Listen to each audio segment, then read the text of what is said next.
I'm looking at these transfer portal additions for Florida State.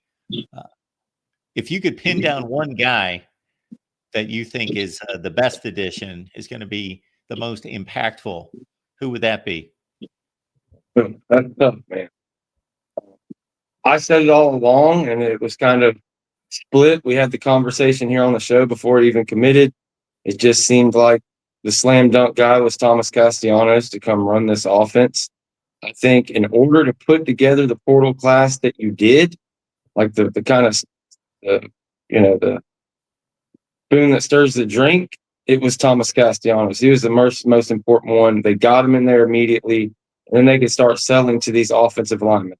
They made that immediately the priority. That's what they went after hard early in the portal. They got their 4 offensive linemen, and all of a sudden you can sell to the wide receivers and the different guys that they ended up getting. You end up getting a couple linebackers, 4 or 5, I think 5 different defensive linemen. Thomas Castellanos, he's probably the top, the most important. As far as who you're going to rate as being maybe the biggest overall, just on a straight up, it's hard not to say Micah Pettis just because of how much of a need you have on offensive linemen. On the defensive side, James Williams is the most exciting pickup, I'd have to say, out of the bunch on that side. But so, Deontay McCray is another good one. Out of high school, one name comes to mind. That's Kevin Wynn. He's going to be really, really exciting. But we talked about this on the show as you've got the list up there. Micah Pettis, Adrian Medley, Luke Pettibone, and I left somebody out, but the 4 offensive linemen they brought in, Gunnar Hansen, the other tackle. 4 offensive linemen they brought in. They need these guys to start and play every single game. We've had, I think we had 9 or 10 different combinations of starting offensive line combinations last year going into like week 10. I don't know if they stopped rotating after they fired Atkins or what the deal is, but they need consistency there. The offensive line is probably the biggest turnaround, the best group they signed by a good bit. But again, the defensive line as well. I mean, Diamante Diggs, James Williams, Jason Jenkins. It sounded a good group of guys. George, I said it at the time, and hopefully it plays out for you, that I think you're going to be pleasantly surprised with Deuce Robinson. I think I know that his numbers were not spectacular this past year, but every time I watched him play, and I see a lot of USC football, quite a bit, for not being a USC guy, and he's just he's a matchup nightmare. He's got excellent hands. I think he's going to be really good for FSU. Yeah, for sure. I mean, you're looking at potential and where you'd rank them as far as what their potential future draft prospects are. Deuce Robinson is probably the top guy on that list. He's got everything. 3rd-year guy, I believe.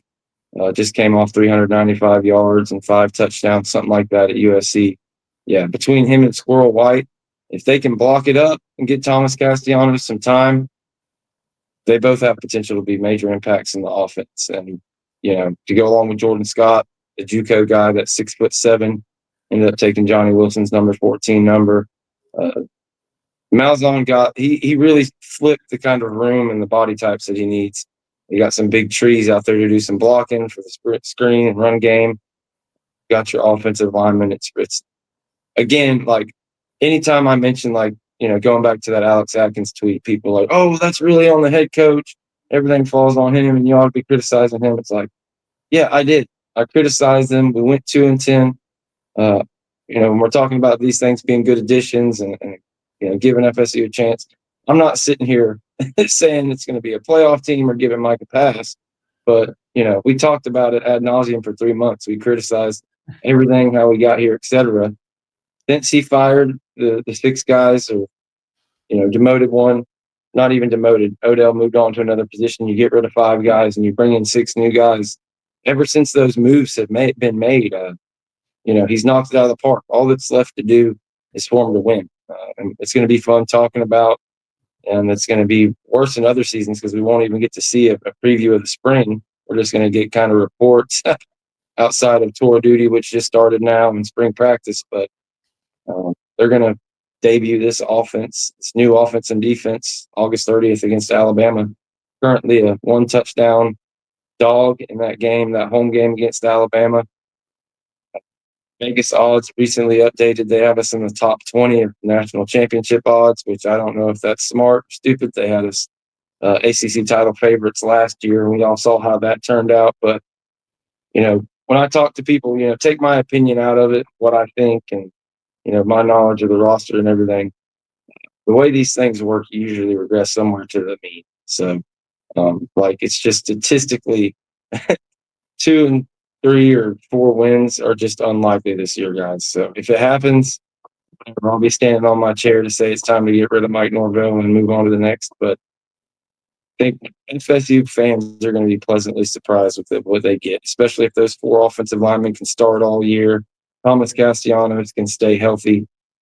Even if you just win 7 games, or maybe you're pushing for 8, something like that is going to be miles better than what we had last year.